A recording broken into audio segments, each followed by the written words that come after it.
¿Cómo funcionará esta mesa? Esta mesa funcionará en base a preguntas-respuestas. Yo realizaré preguntas y me dirigiré a una de las personas participantes y ellas tendrán un tiempo para responder. ¿De acuerdo? Empezaría con Lola Conejos, ¿vale? Aquí hay truco, ellas conocen las preguntas, con lo cual no es aquello que las cojamos por sorpresa, ¿no? ¿Cuáles son los actuales retos en atención primaria para poder sospechar de una enfermedad rara como esta, ¿no? La XLH? ¿Y en qué ayudan o pueden ayudar estas recomendaciones de este Cuido XLH que hemos elaborado a estos médicos en su trabajo en atención primaria? Adelante. Muchas gracias, Manel. Gracias también a Kaiwa Kirin, porque me parece que es importante que atención primaria esté representada en qué papel jugamos en las enfermedades raras. Yo os hablo como médico de familia, pero también como técnico de calidad en una gerencia de atención primaria. Y entonces voy a hablar más desde ese papel institucional, ¿no? De qué papel tenemos en la atención primaria. Pues así, a grandes rasgos, existiendo más de 7.000 enfermedades raras, con un montón de manifestaciones distintas y nombres complicadísimos, es esperable que nuestros médicos, nuestras pediatras, nuestras enfermeras no se las conozcan todas. Ese no es el reto. Realmente ellos tienen lo que llamamos un sesgo de frecuencia, porque están acostumbrados a ver enfermedades muy prevalentes y en general poco graves. De manera que cuando se enfrentan a pacientes tienen ese sesgo, porque lo primero que piensan es en aquello que es más frecuente que puedan ver. Entonces, a su vez, las enfermedades raras, y en concreto esta XLH, pues cursan con una serie de manifestaciones muy específicas que no tienes por qué conocer cuál es la constelación de ese conjunto de enfermedades específicas, de manifestaciones específicas. Y por tanto el reto para cada una de las enfermedades raras que existen radicaría en saber cuál es esa alerta que vamos a detectar y que nos va a hacer sospechar que detrás tenemos algo que se aparta de la normalidad y que tampoco es una enfermedad común. Ese es el reto. Y entonces, aquí intervienen las recomendaciones de Cuido XLH porque nos dicen dónde está ese signo de sospecha, que sería en ese retraso de crecimiento y en esas malformaciones esqueléticas. Porque son evidentes. Y porque a su vez, parte del reto sería, una vez ya tengo elegido cuál es la alerta que me va a hacer sospechar, insertarla en lo que son nuestros protocolos de exploración del niño sano. Porque otra cosa es que la familia venga a comentarnos que tiene digamos esa sospecha, ¿no? La familia nos diga, oye, estoy preocupada porque mi hijo tal. Pero si dentro de nuestras revisiones del niño sano tenemos recogido ese protocolo de tomarla, y os puedo asegurar que lo tenemos, ¿no? En todas las revisiones se mide la talla y se mide si el aparato locomotor. Vale, primer reto más o menos superado. El siguiente sería, ¿qué hago con esto? Desde atención primaria tenemos que saber manejar y hacer por lo menos dirigir esa primera sospecha. Entonces aquí el reto estaría en que se pida ese análisis de metabolismo óseo para que se aflore esa hipofosfatemia, ¿vale? Entonces ahí sí tenemos un reto, tenemos que intentar que un trastorno, un déficit de crecimiento y una malformación ósea inmediatamente vayan seguidas de una analítica. Y a su vez el siguiente reto sería que esos signos y esos síntomas, más esa analítica, supieras bien a quién hay que derivarlo, ¿vale? Y entonces, realmente, para esta enfermedad y para cualquier otra enfermedad rara serían un poco los retos y los pasos que hay que seguir. Yo soy optimista porque creo que nuestros protocolos de revisión son capaces de hacer esa primera nivel de sospecha. Y Cuido XLH además nos hace las recomendaciones clarísimas de cuáles son los de especialistas a los que habría que dirigir estas enfermedades. Y bueno, yo creo que sí que es un buen papel y que jugamos un papel bastante importante porque, claro, somos el lugar donde acuden por primera vez esos niños, esos padres. En este caso, muchos padres pueden llegar a saber que son portadores de esa enfermedad, pero puede que no lo sepan. De manera que tenemos un papel muy importante porque muchas de estas enfermedades, incluida esta, pues tienen un tratamiento, ¿vale? Entonces, lugar de sospecha pues es muy importante. Muy bien, muchas gracias. Para Beatriz Huertes, la pregunta sería: ¿qué acceso tienen los médicos de atención primaria respecto a la solicitud de las pruebas para poder hacer el diagnóstico? La fosfatemia, la fosfaturia. En las recomendaciones Cuido XLH hablamos de facilitar la lectura de rangos de fosfatos por edad en el informe del laboratorio. ¿Quién nos puede explicar la importancia de ello cuando uno sospecha que hay esta enfermedad? Bueno, yo decir que soy pediatra de atención primaria, pero que he trabajado también más de 10 años como nefrología infantil en el hospital, entonces tengo un poco la visión de los dos sitios, de los dos ámbitos. Bien. En atención primaria sí que se puede solicitar el fósforo dentro del perfil bioquímico estándar, junto con el calcio, vitamina D, fosfatasa alcalina. Pero los parámetros más específicos, como puede ser un fósforo en orina, para calcular un fosforocreatinina o una tasa de resorción tubular, tendríamos que hacer una atención especializada, tendríamos que derivar a ese paciente y sería en ese nivel asistencial. Pero es cierto que para establecer un diagnóstico de sospecha es suficiente probablemente con determinar el fósforo. Si nosotros detectamos una hifosfatemia crónica o persistente en un paciente que además tiene química compatible, nos permite hacer el diagnóstico de sospecha, que probablemente al derivar al paciente sea lo que permita un diagnóstico precoz. Ahora, es cierto que si nosotros no disponemos de protocolos estandarizados que nos digan cuándo tenemos que solicitar esa analítica, podría no solicitarse el fósforo y, por tanto, esta enfermedad puede pasar desapercibida, como muchas otras enfermedades crónicas. Entonces, dentro del proyecto Cuido XLH se pone especial énfasis precisamente en eso, ¿no? En crear protocolos estandarizados y definir cuándo hay que hacer esa determinación y en qué pacientes. Y luego, por otro lado, respecto a la segunda pregunta de establecer el rango de fósforo por edad, pues este punto sí que, aunque puede parecer menor, es clave para el diagnóstico. ¿Por qué? Porque el fósforo es un parámetro que es muy dinámico. Varía mucho según la edad y en niños y en adolescentes tienen niveles significativamente más altos de fósforo que en un adulto.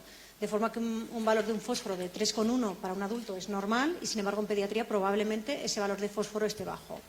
Entonces, si el laboratorio no nos lo ajusta por edad, podría pasar perfectamente desapercibido. Y luego, además, esto tiene la dificultad de que el límite inferior del fósforo no solo varía por edad, sino que también hay diferentes referencias que establecen el límite en diferentes puntos, y esto hace que la mayor parte de los pediatras, me atrevo a decir, que no saben cuál es exactamente el valor inferior del fósforo. A lo mejor endocrinos, nefrólogos, pero la sospecha diagnóstica no se establece ahí. Se establece precisamente, como decía Lola, en atención primaria, que somos los primeros pacientes que vamos a atender a esos pacientes y que tenemos que sospechar la enfermedad y pedir esa determinación. Si el laboratorio no nos referencia el valor del fósforo por edad, podríamos solicitar una analítica, pero ver un valor de fósforo que nos aparece dentro del rango normal, y si no aparece en rojo o aparece con un asterisco, podría no llamar la atención. Entonces, creo que efectivamente es muy importante que en los laboratorios lo figure. En la Comunidad de Madrid, por lo menos en atención primaria, ya está desde hace años. En la mayor parte de los hospitales yo creo que también, pero no es así en todos los laboratorios. Entonces, este sería un pequeño paso que para mí sería crucial en el diagnóstico precoz de estos niños. Muchas gracias, Beatriz. Para seguir el orden de cómo estáis sentadas, me dirigiría a María Luisa Claramunt. ¿Se le pasa el micrófono? Gracias. En la atención de estos pacientes, la farmacia hospitalaria y la enfermería juegan un papel muy importante en la capacitación para que los pacientes puedan autoadministrarse la medicación en domicilio. ¿Cómo se organiza esto y cómo es el seguimiento de estos pacientes que son ambulatorios? Bueno, nosotros en nuestro hospital lo que hacemos es que, bueno, primero tenemos reuniones cada 4 meses de todo el equipo multidisciplinar que atendemos a este niño, ¿no? No solo el pediatra, nefrólogo, la farmacéutica y yo, sino que también intervienen endocrinos, traumatólogos, todos los que están en contacto. Pero al margen de esto, nosotros es que tenemos la suerte de funcionar muy bien como equipo, lo cual es básico, ¿no? Entonces, cuando hay un paciente nuevo en nuestro hospital, yo creo que tenemos 19, 4 que no toman Burosumab, 15 que sí, y de estos 15, 3 ya los tenemos en transición de adultos. Los otros 12 soy yo como enfermera de hospital de día quienes hago la capacitación de las familias para que puedan administrarlo en casa. Entonces, desde el primer día, el doctor Arango, que es el pediatra nefrólogo referente en nuestro hospital, nos contacta a la farmacéutica y a mí de que hay un niño nuevo, y entonces es cuando a partir de ahí ya empezamos, ¿no? Farmacia hospitalaria directamente me suministra a mí en hospital de día la medicación, y desde el primer día ya se empieza un poco, bueno, el conocimiento de la familia y ver en qué momento es posible la capacitación. Hay familias que necesitan más tiempo y hay familias, no sé por qué, pero en esta enfermedad hay un tanto por ciento elevado de personal sanitario. Yo no sé si, bueno, evidentemente algo genético no será, no tiene nada que ver con la profesión, pero sí quizá con ese punto de vista, ese fijarse más del personal sanitario, porque tenemos desde médicos, enfermeras, comadronas, una veterinaria, o sea, de 15 niños, es que es muchísimo, ¿no? Entonces, lo tenemos fácil, ¿no?, en este sentido, y el que no es personal sanitario, pues a lo mejor es diabético o solo por el interés de que es tu hijo, ya muestran mucha predisposición. Es fácil trabajar con ellos, ¿no? Además, en nuestro hospital contamos, al ser un hospital 100% pediátrico, disponemos de muchos medios, ¿no? O sea, y la manera de trabajar que tenemos en equipo, que vuelvo a decir, es que es básico y fundamental, posibilita, y por el poco volumen de pacientes, posibilita que lo hagamos muy directamente, farmacéutica, pediatra y yo, ¿no?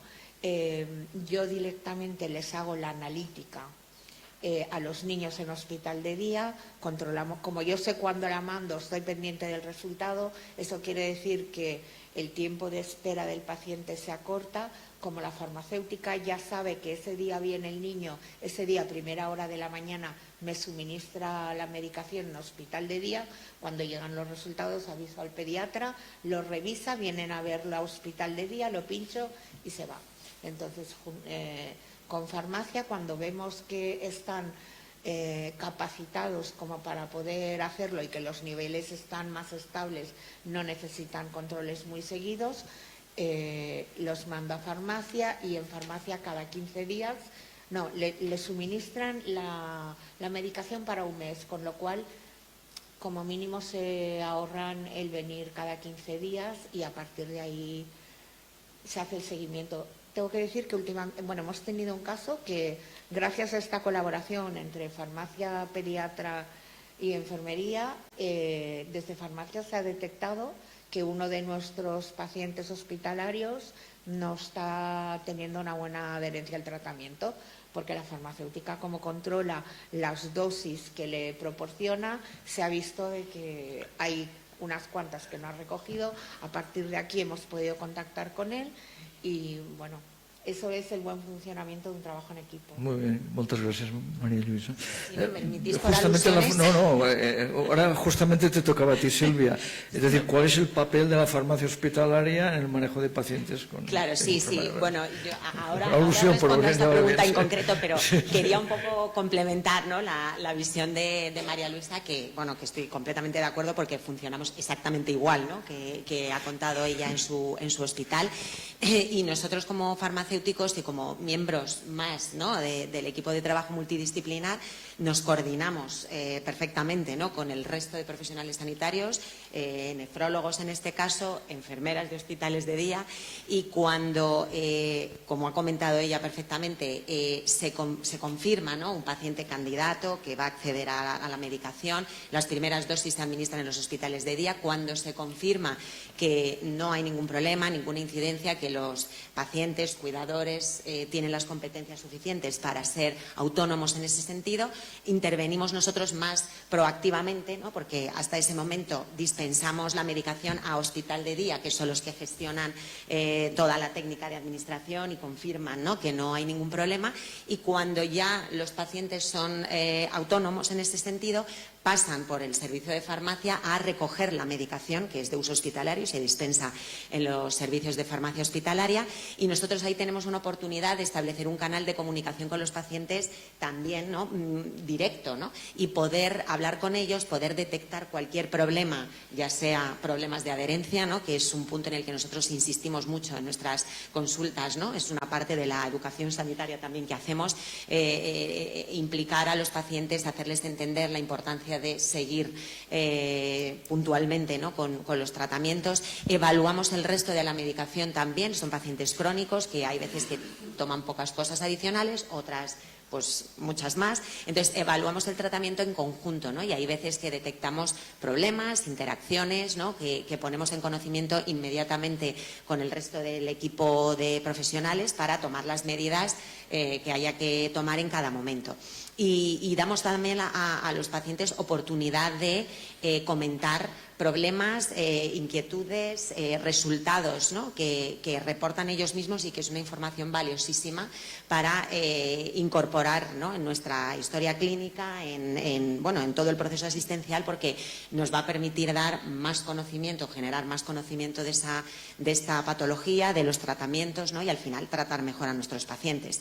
Y tenemos varias experiencias, ¿no?, en este sentido, incluso con participación de otros niveles asistenciales, ¿no? Tenemos algunos pacientes que recogen la medicación en la farmacia, pero luego se la administran en los centros de salud, el personal de enfermería de los centros de salud, ¿no? Por lo tanto, pues bueno, volvemos, ¿no?, a recalcar el concepto de equipos de trabajo multidisciplinares y de distintos niveles asistenciales también, ¿no? Por lo tanto, bueno, creo que es la base, ¿no?, para que todo fluya, ¿no?, y que los pacientes reciban la mejor de las asistencias. Pero aparte, ¿no?, de esa labor que hacemos desde los servicios de farmacia, ¿no?, directamente implicados en la dispensación de los medicamentos, que es como el acto puramente farmacéutico, ¿no?, sí que es verdad, y me gustaría aquí señalar también que cuando formamos parte y entramos, ¿no?, en los equipos de trabajo multidisciplinares, es verdad que a veces los farmacéuticos nos incorporamos un poco tarde, ¿no?, porque normalmente nos llaman, ¿no?, o intervenimos cuando hay una opción de tratamiento, ¿no?, ya sobre la mesa. Y creo que en situaciones más precoces, ¿no?, de momentos de decidir, de discutir cuál puede ser el mejor abordaje terapéutico, ¿no?, para pacientes con enfermedades raras, con medicamentos huérfanos que tienen situaciones a veces de manejo complejas, ¿no?, en cuanto a que pues hay veces que son indicaciones diferentes, o están o no financiados, o están financiados con restricciones o con determinadas características, o hay unos criterios de inicio que nos vienen dados, ¿no?, a lo mejor ya del Ministerio, o con criterios de respuesta que tenemos que evaluar, porque si no a lo mejor hay que cambiar el abordaje, ¿no? Pues todo eso nosotros lo conocemos y podemos aportar una visión complementaria también en los equipos para tratar de agilizar los tiempos, ¿no?, que al final es lo que buscamos, pues conseguir acceso rápido, ¿no?, o lo más rápido posible a los tratamientos con la menor burocracia posible, que ya de por sí es bastante, ¿no?, pero intentar dar esa visión también, incluso opciones de ensayos clínicos, ¿no?, o de medicamentos extranjeros. Entonces, esto tratamos de articularlo nosotros también a través de las comisiones de farmacia en los hospitales, ¿no? Una vez más, grupos multidisciplinares con miembros de la dirección representados, clínicos, personal de enfermería, farmacéuticos, donde ahí pues discutimos entre todos la evidencia que hay, ¿no?, que muchas veces, pues bueno, con este tipo de patologías y este tipo de medicamentos, pues ya sabemos que es limitada o no de la mejor calidad, ¿no?, o de la calidad que nos gustaría que tuvieran, y buscar un equilibrio, ¿no?, entre esa incertidumbre, ¿no?, de pues eficacia y seguridad a corto, medio, largo plazo más bien, ¿no?, con las características de los pacientes, la gravedad de la patología, si existen alternativas terapéuticas o no, que nos hacen muchas veces ir a evaluar medicamentos, a posicionar medicamentos en los hospitales, y pensando en criterios más allá de los clásicos de eficacia, seguridad y coste, ¿no?, teniendo en cuenta también otros aspectos más directamente relacionados con los pacientes, y sin perder de vista que estamos en un sistema público que tiene que ser sostenible, ¿no? Y que de alguna manera pues tenemos que seguir o conocer por lo menos las reglas del juego y a partir de ahí pues quizá trabajar para establecer nuevas formas de gestión clínica, individualizando tratamientos en función de la clínica de los pacientes, de otras variables como pues bueno, monitorización de fármacos o perfil genético de los pacientes y nuevas formas también de gestión.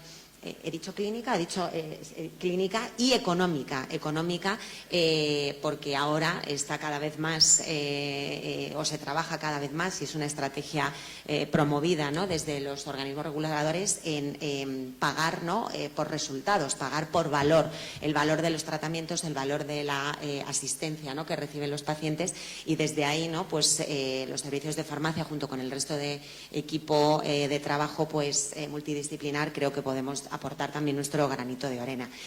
Aparte de la evaluación y de la selección, muchas veces también participamos activamente en la elaboración de medicamentos a través de la formulación magistral. Quizá el caso de la patología que tenemos ahora, ¿no? Entre manos no es el mejor ejemplo, ¿no? Pero muchas otras enfermedades raras, pues a veces existen lagunas terapéuticas porque dejan de comercializarse principios activos, porque no tenemos especialidades farmacéuticas adaptadas a determinados colectivos de pacientes. Y desde los servicios de farmacia, pues ahí podemos también aportar, ¿no? Valor, intentando pues paliar, ¿no? o cubrir esas lagunas, pues reformulando, readaptando, reacondicionando medicamentos, ¿no? Importando especialidades a lo mejor extranjeras y, como digo, reacondicionándolas para pacientes pediátricos, por ejemplo, ¿no? Intentando, pues como digo, pues eso, ¿no? Facilitar accesos a tratamientos potencialmente eficaces a nuestros pacientes.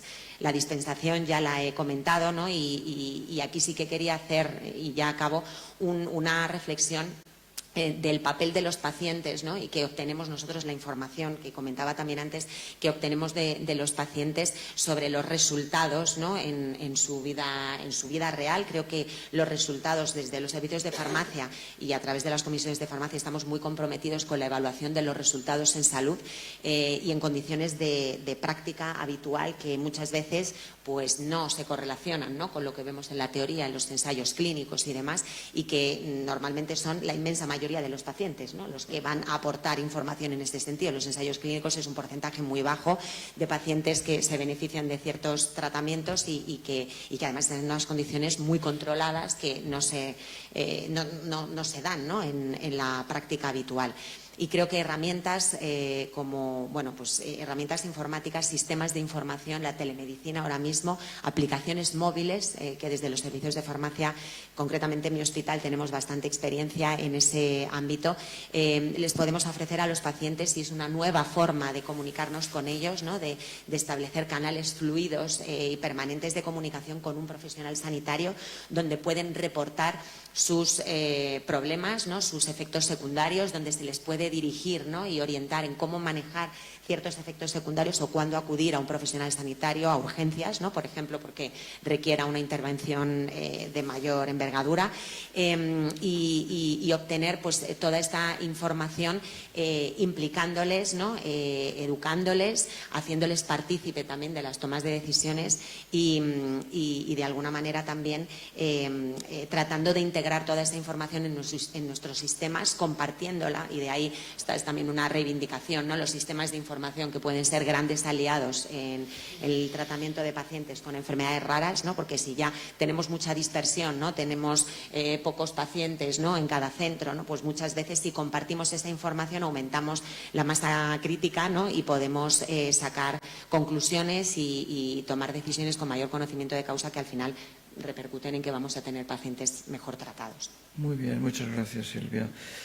Julio Pascual, para ofrecer una atención sanitaria adecuada a estos pacientes, en concreto, y de acuerdo con las recomendaciones en Cuido XLH, se habla de equipos multidisciplinares. ¿Cómo se crean estos equipos? Buenos días, casi ya tardes. Gracias por la invitación, es un placer estar aquí. Mis compañeras ya lo han contado casi todo. Ahora queda cómo los atendemos, ¿no? Y esto es complejo. Lo primero que probablemente hay que fijarse es un objetivo general de crear una unidad multidisciplinar Seguramente no para atender pacientes XLH solo, sino, por ejemplo, una unidad multidisciplinar de enfermedades óseas de base genética y metabólica, ¿no? Y luego una serie de objetivos secundarios que son al final los que tenemos que llevar a la práctica.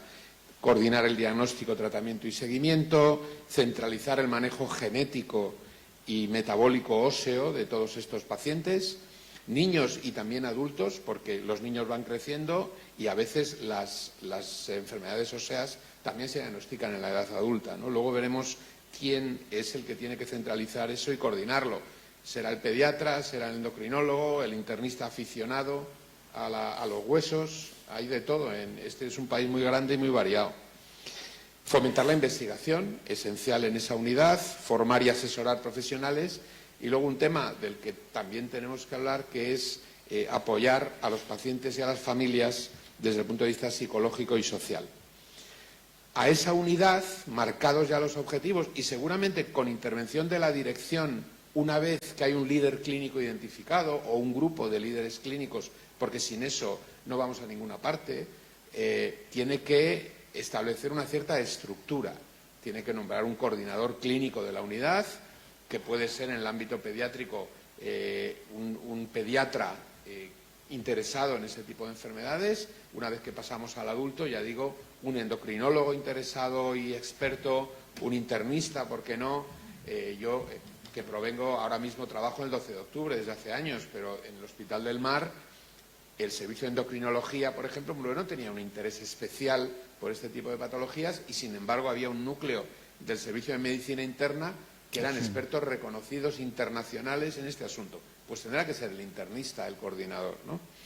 Luego tenemos al famoso gestor de casos. A algunas direcciones de enfermería no les gusta mucho llamarlos gestores de casos, pero al final sabemos de lo que estamos hablando. Son personas enfermeras, normalmente coordinadoras, que garantizan la comunicación entre especialidades, guían al paciente en todo su viaje por ese proceloso mundo de las pruebas complementarias, de las analíticas, de las administraciones en hospital de día, y esa figura para las enfermedades óseas y para cualquier otra enfermedad minoritaria es completamente esencial.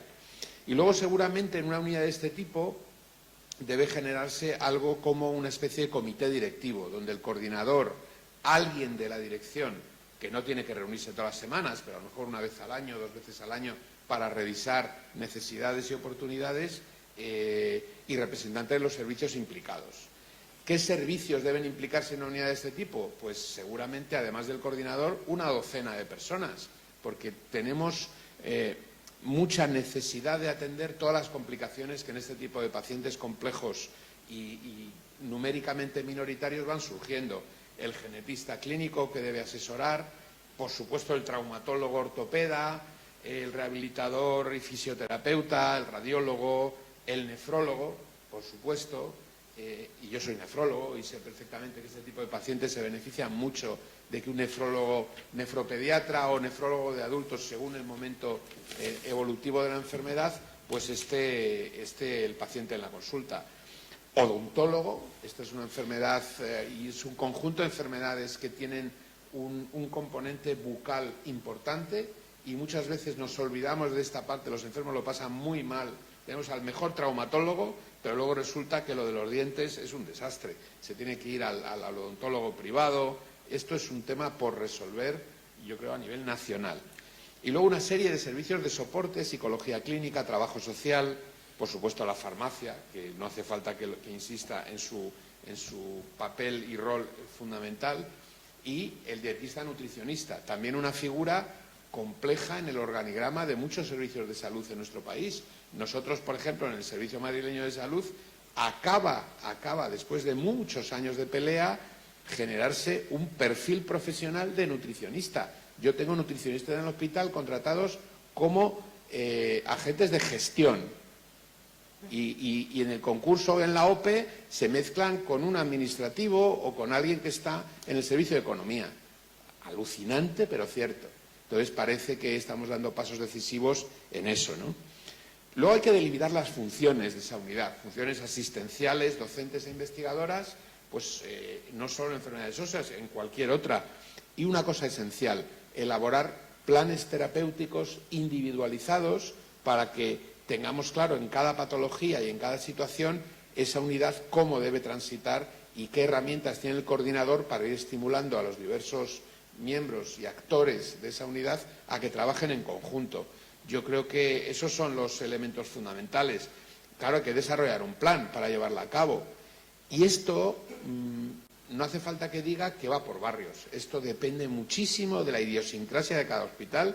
Hospital Sant Joan de Déu, monográfico de pediatría, muchos medios, un sector importante privado también. Bueno, pues no es lo mismo que el 12 de octubre, que es un hospital con vocación de alta complejidad y con muchos cesures y cosas de estas, pero al final tiene que atender a su población de Villaverde, Orcasitas y Carabanchel, que es una población muy particular, muy especial, de muy bajo nivel socioeconómico, y no es lo mismo seguramente una unidad en el 12 de octubre que Sant Joan de Déu. Entonces, cada sitio tendrá que reflexionar sobre cómo generar esa unidad, leerse bien las recomendaciones de este tipo para la enfermedad concreta y con las herramientas que tiene, porque los profesionales y su entusiasmo es muy difícil de inventárselos. Si no están y si no vienen de casa ya estimulados, es muy complicado que se pongan y que aprendan a hacerlo.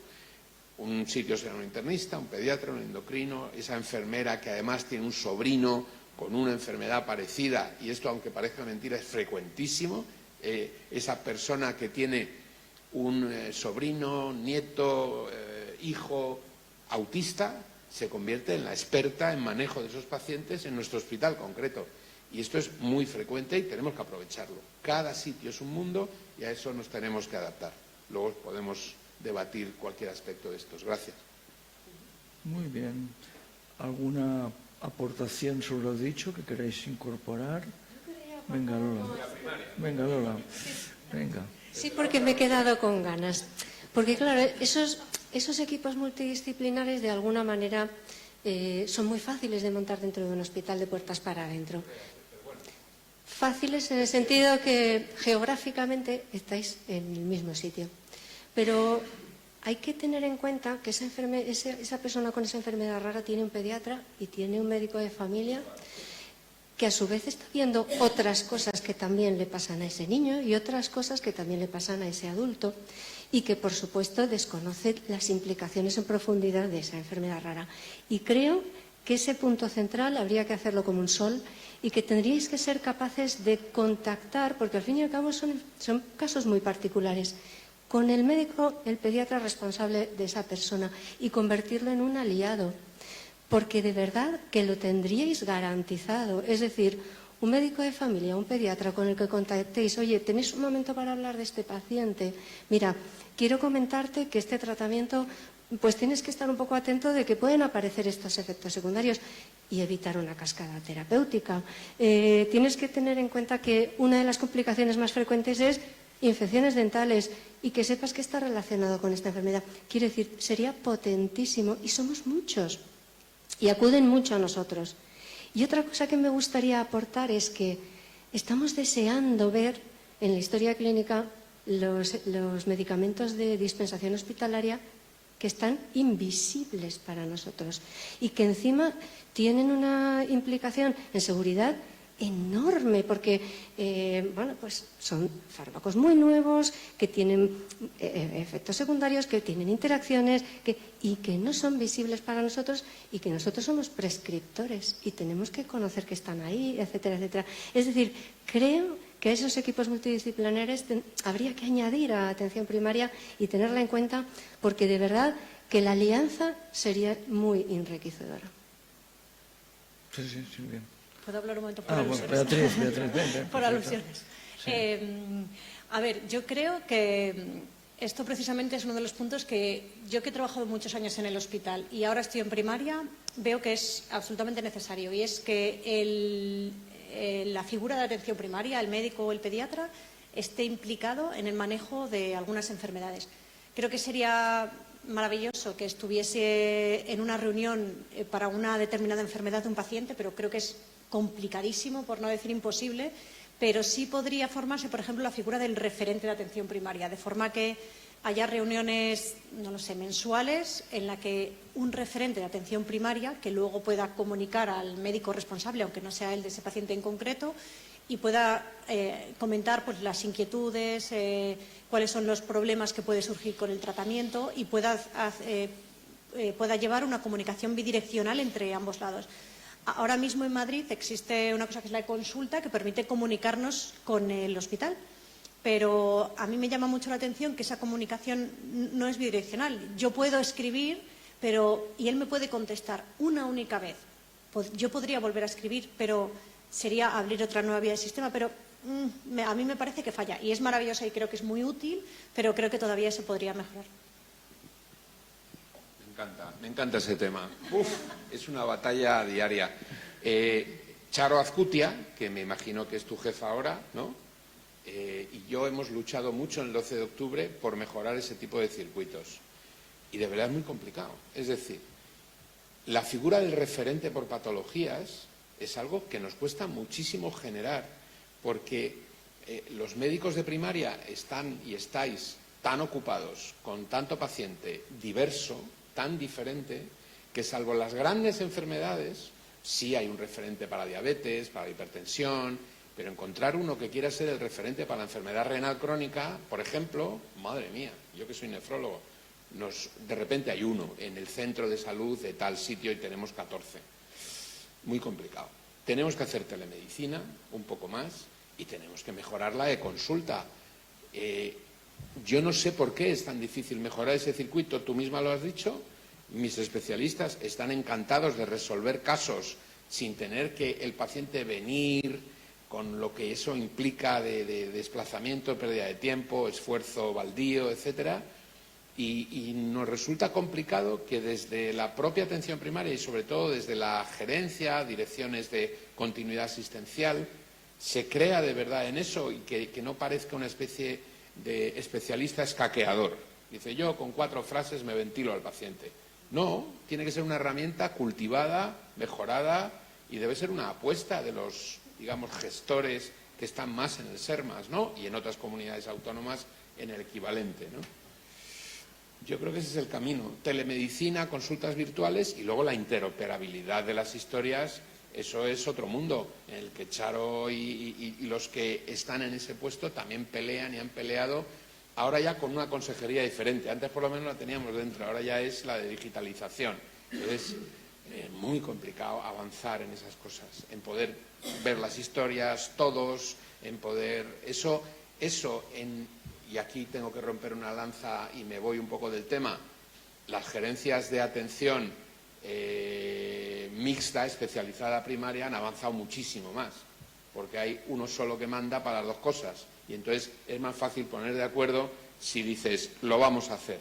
Ahora, si te pasas la vida negociando entre el gerente especializado y el gerente de primaria para nunca llegar a un acuerdo, pues no acabamos de verlo.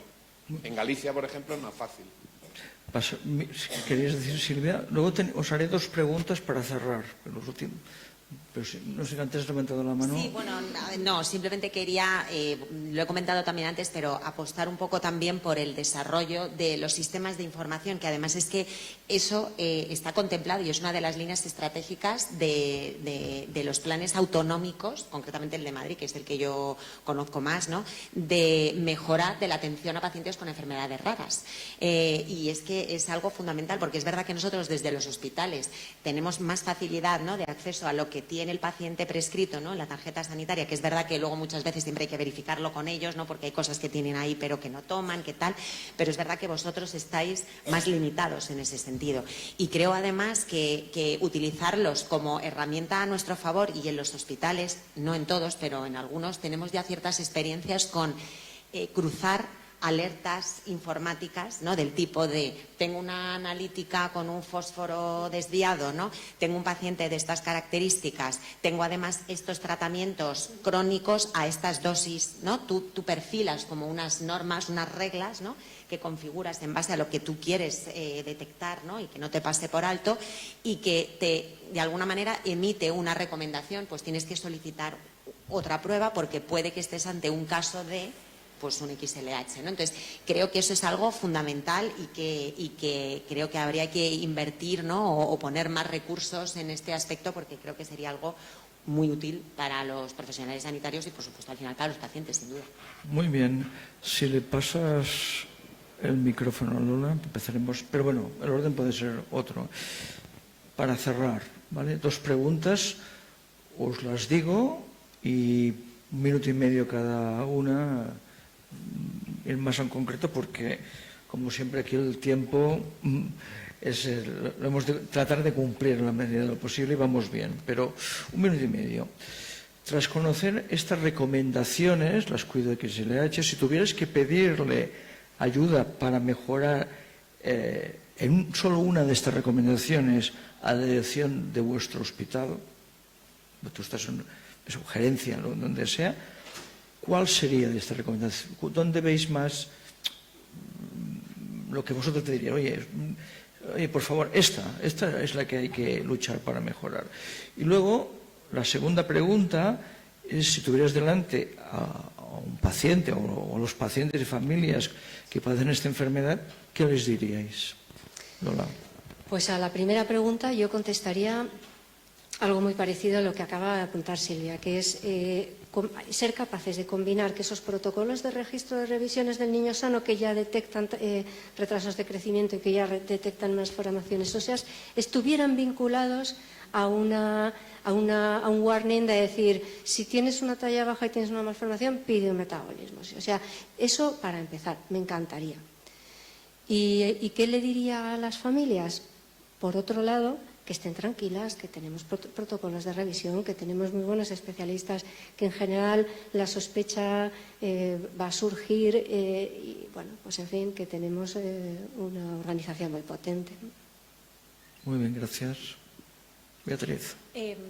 A ver, yo creo que el punto de establecer protocolos, o sea, creo que lo más relevante ahora mismo es que no existe tampoco un protocolo homogéneo a día de hoy para que determine qué hay que hacer en pacientes, por ejemplo, que tienen un arqueamiento de miembros inferiores. Que es cierto que está en la revisión de niños sano, ¿no? Pero no existen unos protocolos que sean homogéneos, no existen unas vías claras de derivación.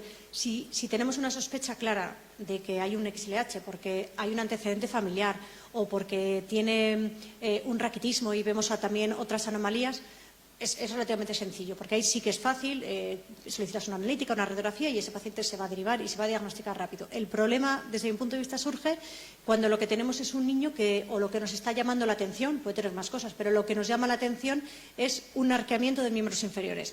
Porque la mayor parte de los artículos están escritos por traumatólogos que hablan de un genovaro, un genovalgo, y la mayor parte de las veces, hay muchas veces que se hace una afirmación de decir que un genovaro es normal hasta los 2-3 años y un valgo es normal hasta los 6-7. Y esa afirmación es demasiado categórica. Hay pocos artículos que realmente digan cuándo hay que solicitar pruebas. Y en los casos que hay que solicitar pruebas, no suele existir una vía clara de qué analítica tienes que pedir, ni cuándo pedir una radiografía, ni a quién derivar. Entonces, yo creo que ese es el punto clave en el que habría que trabajar, que es que esto sea más conocido y que se establezcan unas rutas claras y que sea conocido desde atención primaria, que van a ser los que hagan la sospecha diagnóstica, y desde atención especializada. Gracias. María Luisa. Pues yo un poco enlazado con lo que decía, yo lo que le pediría a mi hospital es que el protocolo que, por la buena relación que yo tengo con el médico responsable de estos niños, lo que entre nosotros hemos hecho a nuestra manera, como bien hemos podido, y por lo que yo a veces me llevo alguna bronca porque hago cosas que no me tocan, pues que pudiera quedar establecido en el hospital como algo normal y que el día que yo me jubile dentro de 3 años se siga haciendo de una manera estandarizada, ¿no? Que es que la misma persona, siempre que se pueda, sea quien recibe al niño, quien hace la analítica, quien lo controla, quien le pincha el burosumab, quien capacita a la familia y quien luego lo acompaña en el proceso, porque de los 15 niños que tenemos, ahora solo tenemos 2 que vienen al hospital, el resto ya están en tratamiento domiciliario, ¿no? Y que esto que pudiera quedar establecido sería genial.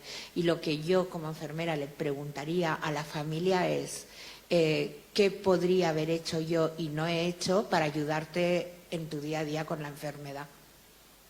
Muy bien, gracias. Silvia. Bueno, yo creo que una de las cosas que pediría es agilizar los trámites.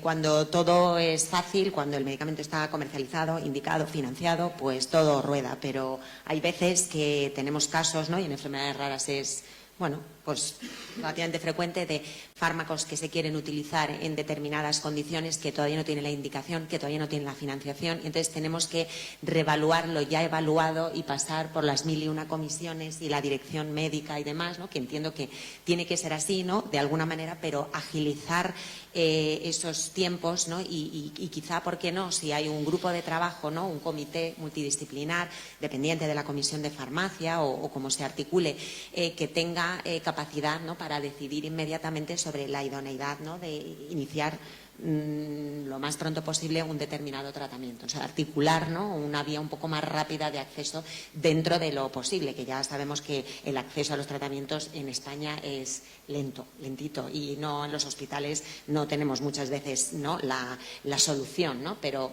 incidir un poco en esto. Y transmitir a los pacientes, me ha gustado mucho lo que ha dicho María Luisa, la verdad es que hay que hacer autocrítica, ¿no? Que bueno, intentamos hacer las cosas bien y creo que hacemos muchas cosas bien, pero hay que preguntarles, ¿no? En qué fallamos, porque eso desde luego que es un área de mejora indiscutible. Y yo les transmitiría también un mensaje de esperanza, porque yo creo que es verdad que hasta ahora la incertidumbre, ¿no? Cuando hablamos de enfermedades raras es la norma, ¿no? Incertidumbre diagnóstica, terapéutica, de seguimiento a largo plazo, pero yo creo que la sensibilización con las enfermedades raras es cada vez mayor por parte de profesionales sanitarios, por parte de organismos, ¿no? Reguladores, y prueba de ello son las estrategias nacionales autonómicas, ¿no? Para mejorar la atención, y que, bueno, pues transmitirles tranquilidad en ese sentido de que cada vez conocemos más, que intentamos trabajar en equipo, comunicarnos, ¿no? Y además que les tenemos en cuenta cada vez más, ¿no? A los pacientes para tomar decisiones que repercuten directamente sobre ellos. Gracias. Julio. Sí. Tengo aquí las recomendaciones en la mano impresas y tienen 4 bloques: prediagnóstico, diagnóstico, tratamiento y seguimiento. Yo me voy a centrar en la 4.1, que es seguimiento multidisciplinar, que es aquí mi rol para impulsar eso en mi hospital y para estimular que se haga en el resto de hospitales. Y curiosamente, cuando se le pregunta al grupo de expertos en el Delphi si esto es muy importante o no, de 0 a 2 puntos, esto tiene un 2, 2.0, es decir, nadie ha puesto menos de un 2. Sin embargo, en la columna de si es aplicable o no, eso baja a 1,4. 1,4, que es, muchos han puesto un 1, y por tanto es chepcha. Es difícil, yo entiendo que es difícil, pero hay que esforzarse en hacerlo. Yo soy el director médico, al final un mindundi. Aquí los que mandan son los gerentes, los jefes de los gerentes y los que tienen que ayudarnos a impulsar estas cosas y a dotarnos de medios. Y con eso enlazo con lo de las familias, pacientes y familias. Ya han dicho muchas cosas, quizá más importantes que esta, pero yo por no decir lo mismo, creo que deben organizarse, deben tener una asociación de pacientes potente, que se lo trabajen, que se vayan a hablar con los gestores de las consejerías, con la dirección general correspondiente, por ejemplo en Madrid la de humanización, en otro sitio puede ser la de las familias, no lo sé, aquí cada uno en los 17 sistemas de salud que tenemos se lo ha montado como ha podido, y tienen que convertirse en un grupo de presión, en un grupo que ponga encima de la mesa lo que necesitan. A nosotros ya nos lo han dicho, ¿no? Ya nos han dicho todo lo que necesitan y ahora se lo tienen que decir a los gestores y a los que controlan el presupuesto, y nos pueden dar de repente presupuesto para esa gestora de casos, que yo me la tengo que sacar de otra cosa para ponerla. ¿Me explico? Entonces, a los pacientes y familiares que se organicen y que tengan una asociación potente y una interlocutora con la Administración y, por supuesto, con nosotros. Muchas gracias. Bien, hemos terminado el tiempo que teníamos disponible. Como ya he dicho al principio, esto se ha retransmitido por streaming, por tanto quedará grabado y también posteriormente os podréis ver. A ver. Por tanto, bien, yo pienso que muchas gracias a los asistentes, tanto presenciales como online por streaming. Yo creo que se han dicho cosas muy interesantes, que por lo menos a nivel de reflexión pueden ayudar a seguir avanzando en tanto a los profesionales como a los pacientes en lo que es la asistencia a quienes la sufren. Y muchas gracias.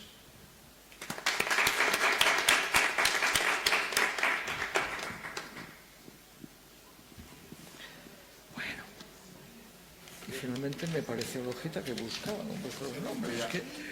Bueno, mucho gusto. Igualmente, gracias.